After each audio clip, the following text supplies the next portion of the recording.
Hotel Galaxy में रणविजय और mister zone की मीटिंग खत्म होती है और रणविजय अपनी आंखों पर काला चश्मा चढ़ाकर अपने बॉडीगार्ड के साथ होटल से बाहर निकलता है। कार में बैठते ही रणविजय के फोन की बेल बजती है। रणविजय के कॉल रिसीव करते ही दूसरी तरफ से आवाज आई, सर, आपके जाने के बाद सेमिनार में सुरेश मल्होत्रा ने काफी तमाशा किया। रणविजय ने कहा, 10 मिनट में ऑफिस पहुंचो, हम वहीं बात करते हैं। दूसरी तरफ से आवाज आई, ओके सर। रणविजय ऑफिस पहुंचता है। इक्का दुक्का लोग ही बचे थे। रात के 10 बज रहे हैं। रणविजय अपने कैबिन में जाता है, तभी नमन पहुंचता है। नमन ने कहा, मे आई कम इन सर? रणविजय ने पेपर्स चेक करते हुए कहा, आओ नमन। नमन ने कहा, सर, जब ओबरॉय इंडस्ट्री के कैंडिडेट का नाम अनाउंस हुआ तब सुरेश मल्होत्रा ने काफी सीन क्रिएट किया और उस कैंडिडेट का मजाक भी उड़ाया। रणविजय ने कहा, ओह, तो ये बात है। मुझे लगा ही था कि वो आज जरूर कोई ना कोई ड्रामा करेगा। नमन ने कहा, जी सर। नमन रणविजय को सब कुछ बताता है जो सेमिनार में हुआ। रणविजय ने पूछा, कैंडिडेट के लेट से आने का रीजन क्या है, पता चला? नमन ने कहा, नो सर, लेकिन जब वो आई तो विक्की सर उनके साथ थे।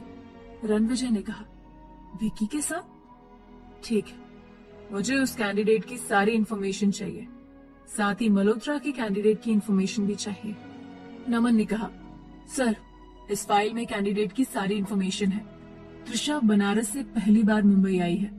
रणविजय ने कहा, तो जाहिर सी बात है कि वो विक्की को नहीं जानती। फिर विक्की ने उसकी इतनी हेल्प क्यों की? नमन ने कहा, I don't know sir. Ranvijay ने कहा, ठीक है, तुम जाओ। रणविजय कैंडिडेट की फाइल चेक कर रहा है।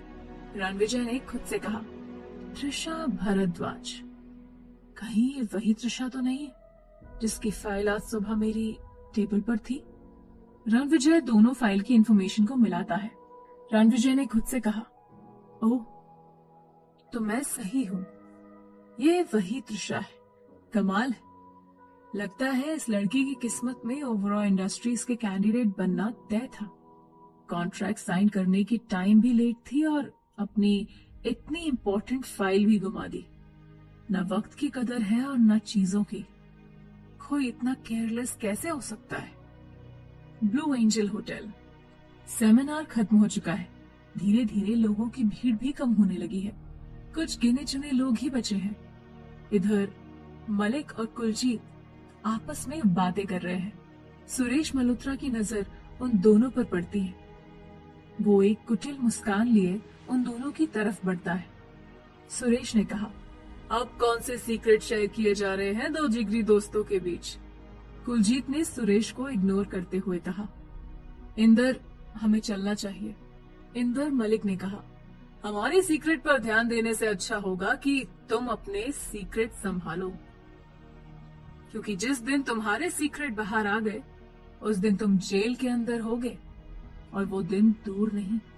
सुरेश मल्होत्रा ने कहा, मलिक साहब, जब आप 20 साल पहले मेरा कुछ नहीं बिगाड़ पाए तो अब क्या बिगाड़ लेंगे? मैं भी देखता हूँ। कुलजीत ने गुस्से से कहा, अपनी बकवास बंद करो और दफा हो जाओ यहाँ से। तुम जैसे घटिया इंसान की बातों को झेलना अब मेरे बस में नहीं। सुरेश मल्होत्रा ने कहा, अरे आप इतनी जल्दी भूल गए?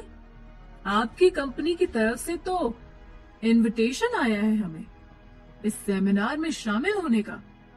कुलजीत जोशी ने कहा, हम अपनी पर्सनल और प्रोफेशनल लाइफ को आपस में मिक्स नहीं करते, क्योंकि हम तुम्हारे जितने गिरे हुए नहीं हैं। मलिक साहब ने मुस्कुराते हुए कहा, काम डाउन कुलजीत, अब वो दिन दूर नहीं जब हम इसकी बर्बादी का तमाशा देखेंगे। सुरेश मल्होत्रा ने चीखते हुए कहा, उस रणविजय के दम पर इतना उछल रहे हो ना, बहुत जल्दी ही मैं उसे उसके अंजाम तक पहुंचा दूंगा और इस बार भी तुम सिर्फ देखने के अलावा कुछ नहीं कर पाओगे। कुलजीत ने कहा, आवाज नीचे सुरेश, आवाज नीचे। तुम्हारे चीखने से सच बदल नहीं जाएगा कि तुम कितने घटिया इंसान हो। और तुम्हारे किए की सजा तुम्हें मिलकर रहेगी। 20 साल पहले ना सही, 20 साल बाद ही सही, तुम्हारे पापों का घड़ा भर चुका है। मलिक ने कहा, कौन किसको किसके अंजाम तक पहुंचाता है ये देखने के लिए तुम भी यहाँ हो और हम भी यहाँ। Let's see. कुलजीत जोशी, सुरेश मल्होत्रा और मलिक साहब के बीच हो रही इस बहस की आवाज धीरे धीरे हॉल में गूंजने लगती है। इक्का दुक्का लोग ही बचे हैं और उनकी नजर इन तीनों पर ही है। कुलजीत ने सबको खुद की ओर देखता पाकर कहा, इंदर चलो यहाँ से।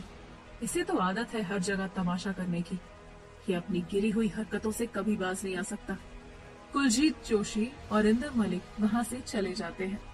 दूसरी तरफ विकी और त्रिशा सेमिनार के बाद साथ में डिनर करने बैठे हैं, जो अब कंप्लीट हो गया था। विकी त्रिशा को गुड नाइट बोलकर पार्किंग की तरफ बढ़ता है और त्रिशा बिल पे करने जाने लगती है। तभी उसकी नजर टेबल पर पड़ी कार की चाबी पर पड़ती है। विकी पार्किंग एरिया में आता है।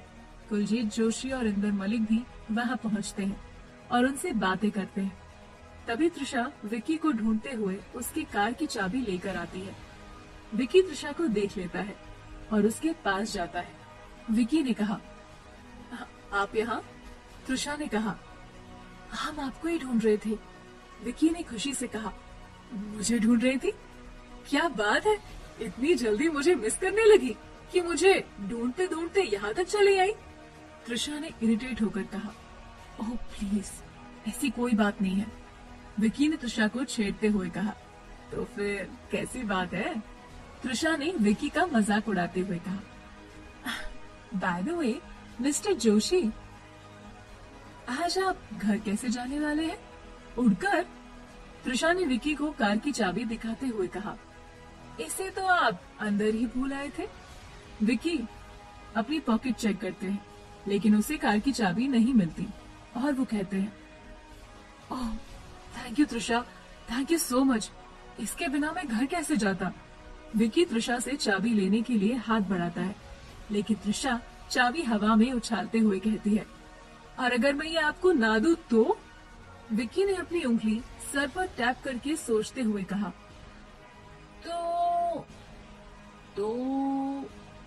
तो मैं इसी होटल में रुक जाता हूँ। विकी का जवाब सुनते ही त्रिशा उसके हाथों में कार की चाबी पकड़ाती है और कहती है, उसकी कोई जरूरत नहीं है, अब आप जाइए, बाय, गुड नाइट। इतना कहकर त्रिशा जाने को पलटती है, लेकिन विकी उसका हाथ पकड़ लेता है। विकी ने कहा, क्यों? आप नहीं चाहती कि मैं यहाँ रुकूं? विकी का यूं हाथ पकड़ने से त्रिशा को गुस्सा बहुत आता है, लेकिन वो खुद को कंट्रोल करके विकी की तरफ पलटती है।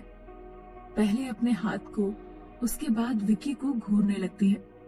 त्रिशा को इस तरह देखकर विकी उसका हाथ छोड़ देता है और हल्की सी स्माइल देता है। त्रिशा भी विकी की तरफ मुस्कुराते हुए आगे बढ़ने लगती है। त्रिशा को ऐसा करता देख विकी कंफ्यूज हो जाता है कि वो गुस्से में है या नॉर्मल। त्रिशा ने कहा, बनारस में एक लड़के ने हमारा हाथ पकड़ा, उसके बाद फिर किसी और का हाथ पकड़ने के लायक नहीं रहा वो। विकी ने स्माइल करते हुए कहा, लेकिन ये सब आप मुझे क्यों बता रही हैं? त्रिशा कोई जवाब नहीं देती, सिर्फ विक्की को घूर कर देख कर चली जाती है। ओवरॉ इंडस्ट्रीज। अगली सुबह तैयार होकर त्रिशा विक्की के साथ ऑफिस पहुंच गई। विक्की ही उसे होटल ब्लू एंजल लेने आया था। दोनों ही ओवरॉ इंडस्ट्रीज के अंदर आते हैं। विक्की को देखकर रिसेप्शनिस्ट नैना गुड मॉर्निंग विश करती है। विक्की पूछता है, आपके बॉस आ गए? नैना, नो सर किसी जरूरी मीटिंग से बाहर गए हैं, आधे घंटे बाद ही आएंगे। विक्की, नो प्रॉब्लम, हम वेट कर लेते हैं। विक्की और त्रिशा वेटिंग रूम में आकर बैठ जाते हैं। त्रिशा ऑफिस देखकर बहुत खुश होती है। तभी वहाँ मलिक साहब आ जाते हैं। उसे देखते ही विक्की कहता है, इनका ओवरऑल इंडस्ट्रीज में 20% शेयर है, तो इनसे भी काम चल जाएगा। इन्हीं से तुम्हारा एप्लीकेशन प्रोसेस करवा देता हूँ। उसके बाद विक्की ने त्रिशा का एप्लीकेशन मलिक साहब से ही प्रोसेस करवा दिया। सारी फॉर्मेलिटीज कंप्लीट होने के बाद मिस्टर मलिक कहते हैं, चलो त्रिशा, आपको आपका कैबिन दिखाते हैं। तीनों एक कैबिन में जाते हैं। त्रिशा को कैबिन में बिठाकर और उसका वर्क प्लेस दिखाकर विक्की और मलिक साहब वहाँ से चले जाते हैं। कुछ देर बाद ही रणविजय ऑफिस पहुँचता है। उसके ऑफिस आते ही सारा स्टाफ खड़े होकर गुड मॉर्निंग विश करता है। रणविजय सबको हाथ से बैठने का इशारा करता है और सीधे अपने कैबिन में आता है। अपने इंटरकॉम से रिसेप्शन पर कॉल करता है। रणविजय ने कहा, नैना, न्यू कैंडिडेट को भेजो राइट नाउ। नैना त्रिशा को रणविजय के कैबिन में भेजती है। त्रिशा रणविजय के कैबिन में आती है। त्रिशा ने कहा, मे आई कम इन सर? त्रिशा की मीठी आवाज रणविजय के कानों में पड़ते ही पता नहीं उसका गुस्सा कहाँ गायब हो गया। रणविजय ने बिल्कुल धीमी आवाज में कहा, यस कम इन। त्रिशा अंदर आती है। रणविजय अपनी चेयर पर पलट कर बैठा हुआ कुछ फाइल चेक कर रहा है। त्रिशा उसका चेहरा नहीं देख पाती। कुछ देर तक ऐसे ही कमरे में खामोशी रहती है। त्रिशा ने कहा, आपने हमें बुलाया सर? रणविजय अपनी चेयर से उठकर फाइल चेक करते हुए पलटता है।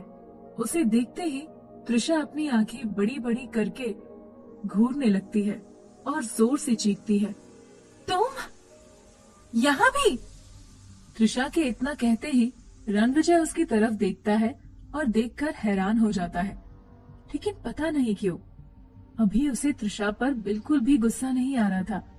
तभी त्रिशा ने कहा, प्रॉब्लम क्या है तुम्हारी? कहीं हमारा पीछा तो नहीं कर रहे? कल होटल में और आज यहाँ? रणविजय ने त्रिशा की बात काटते हुए कहा, आई थिंक आपको गलतफहमी हुई है। त्रिशा ने कहा, जी नहीं, हमें कोई गलतफहमी नहीं हुई है। हम अच्छे से जानते हैं तुम जैसे लोगों को। रणविजय फाइल रखकर त्रिशा की तरफ बढ़ता है। त्रिशा ने कहा, हम बता रहे हैं हमारे साथ ज्यादा। आगे वो कुछ बोलती इसके पहले रणविजय त्रिशा के होठों पर उंगली रखकर उसे चुप करा देता है। रणविजय ने कहा, चुप, बिल्कुल चुप। कभी मुझे भी बोलने का मौका दिया करो, बड़ी मेहरबानी होगी आपकी। त्रिशा गुस्से से रणविजय को धक्का देकर उसे थप्पड़ मारने के लिए हाथ उठाती है, लेकिन रणविजय उसका हाथ पकड़कर उसे अपनी तरफ खींचता है। रणविजय ने कहा, ना, ऐसी गलती दोबारा मत करना, वरना मुझसे बुरा कोई नहीं होगा। त्रिशा ने कहा, तुमसे बुरा कोई हो भी नहीं सकता। त्रिशा रणविजय को धक्का देकर जाने लगती है। रणविजय ने कहा, रुको। त्रिशा रुक जाती है। रणविजय ने कहा, मेरी मर्जी के बगैर तुम इस कैबिन से बाहर नहीं जा सकती। त्रिशा ने कहा, अच्छा, इतनी बड़ी गलतफहमी? आपने ये सोच भी कैसे लिया कि हम आपके ऑर्डर्स फॉलो करेंगे? रणविजय अपनी चेयर पर बैठे हुए बोला, मेरे ऑर्डर्स तो आपको फॉलो करने ही पड़ेंगे मिस त्रिशा, क्योंकि मैं आपका बॉस हूँ। त्रिशा ने कहा, व्हाट? रणविजय ने कहा, yes, now please sit down, मुझे आपसे कुछ बात करनी है। त्रिशा अब भी खड़ी रणविजय को घूर रही है। उसे यकीन नहीं हो रहा कि ये आदमी उसका बॉस है। रणविजय ने कहा, Trisha please sit down. Trisha Ranvijay के सामने वाली चेयर पर बैठ जाती है। त्रिशा ने कहा, कहिए। रणविजय ने कहा, उस दिन एयरपोर्ट पर जो कुछ भी हुआ वो सिर्फ एक गलती थी। हमारा लगेज गलती से एक्सचेंज हो गया था और कल मैं होटल में तुम्हारा पीछा करते हुए नहीं बल्कि सेमिनार अटेंड करने के लिए आया था। और त्रिशा ने रणविजय की बात काटते हुए कहा, लेकिन आप ये सब हमें क्यों बता रहे हैं? रणविजय ने कहा, क्योंकि कल के सेमिनार में तुमने जिस कंपनी के साथ कॉन्ट्रैक्ट साइन किया है वो कंपनी मेरी है, ओवरऑल इंडस्ट्रीज। ओवरऑल इंडस्ट्रीज का मालिक मैं हूँ, Ranvijay overall. And one more thing, ऐसा बिल्कुल नहीं है कि मैं तुम्हारा पीछा कर रहा था और मैंने जानबूझ के तुम्हें एज अ कैंडिडेट सिलेक्ट किया है। अगर मुझे पता होता कि वो लास्ट कैंडिडेट तुम हो तो। त्रिशा ने फिर से रणविजय की बात काटते हुए कहा, तो आप मुझे एज अ कैंडिडेट सिलेक्ट नहीं करते, यही ना? डोंट वरी, मैं आपकी गलती अभी सुधार देती हूँ। त्रिशा चेयर से उठते हुए बोली, मुझे आपके साथ और आपकी कंपनी के साथ किसी भी तरह का कोई कॉन्ट्रैक्ट नहीं रखना। Good bye. रणविजय ने कहा। मिस त्रिशा भारद्वाज, लगता है कॉन्ट्रैक्ट साइन करते वक्त आपने ठीक से उसे पढ़ा नहीं, तभी ऐसी बातें कर रही हो। त्रिशा ने पूछा, मतलब क्या है आपका? रणविजय ने कॉन्ट्रैक्ट के पेपर्स त्रिशा को दिखाते हुए कहा, बस इतना कि कॉन्ट्रैक्ट में साफ साफ लिखा है कि अगर कॉन्ट्रैक्ट साइन करने के बाद कंपनी या कैंडिडेट दोनों में से कोई भी कॉन्ट्रैक्ट को तोड़ता है तो उसे हर्जाने के तौर पर 5 लाख भरने होंगे। क्या त्रिशा हर्जाना भरकर तोड़ देगी रणविजय के साथ कॉन्ट्रैक्ट या करेगी उसका सामना? क्या रणविजय त्रिशा को आसानी से जाने देगा? क्या विक्की बनने वाला है रणविजय और त्रिशा के बीच का कांटा? जानना चाहते हैं अपने सारे सवालों के जवाब? तो सुनिए सीईओ की जिद्दी मोहब्बत, सिर्फ और सिर्फ प्रतिलिपि FM पर।